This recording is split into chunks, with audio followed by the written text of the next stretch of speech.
Hello, Mason Storm here. I recently got done reading Toxic Legacy.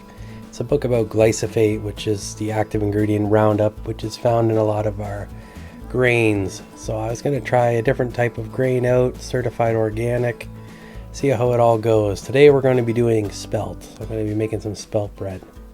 So to begin with, I have 2 1/4 teaspoons of yeast, 2 teaspoons of salt, 2 tablespoons of honey, 1 cup of warm water, and I have 3 cups of spelt flour.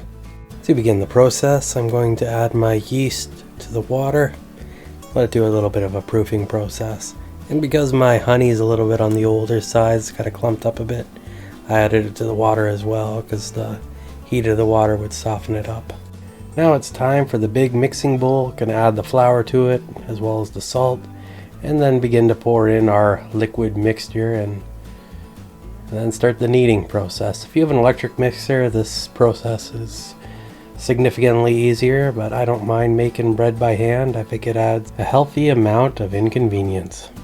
There are definitely benefits to making your dough by hand. You really get to feel how sticky or not sticky it is for determining if you need more or less water or flour to have the optimum ratio for your bread dough, as well as it being a little bit more physically exerting, so you burn a few calories doing it, probably 2 or 3 depending on how long you're kneading for.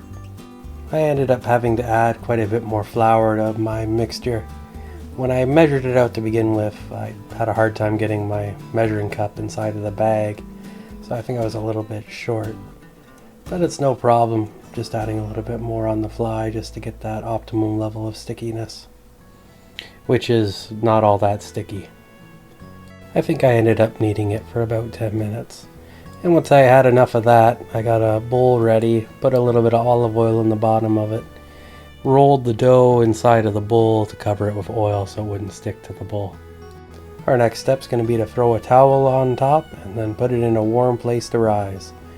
Unfortunately, my light bulb in my oven is currently dead, so I had to do the secondary technique where you put your oven on a really low temperature, let it warm up a bit, shut it off, and then put your dough inside. As long as it's not too hot, it will work good for keeping it nice and warm so that it rises properly.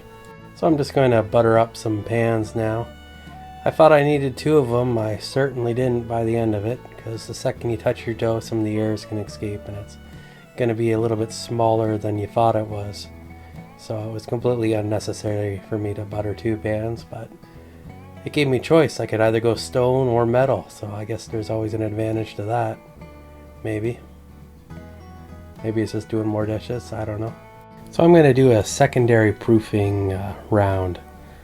So once I get the dough inside of the pan, I'll put it back in the oven, that nice warm place, and I'll give it another 20 minutes. So it was about an hour for the first rising, and then another 20 minutes of proofing after putting it in the pan and kind of getting its general shape. And here we are after our little proofing process. It grew a little bit more again. Baked it for 22 minutes at 450 degrees. You have to have a really good preheat on it. Use the thermometer to see when it's done. Not sure what temperature the thermometer says, but when the needle shoots up, it's probably ready. And now it's time to cut it and begin the consumption process. So let me know what your favorite off grains are for making bread. I really enjoyed this spelt. I thought it was quite delicious and pretty good, and I like the idea of having something without a whole ton of herbicides in it, because we have a lot of weird illnesses these days. Is there a connection? Maybe.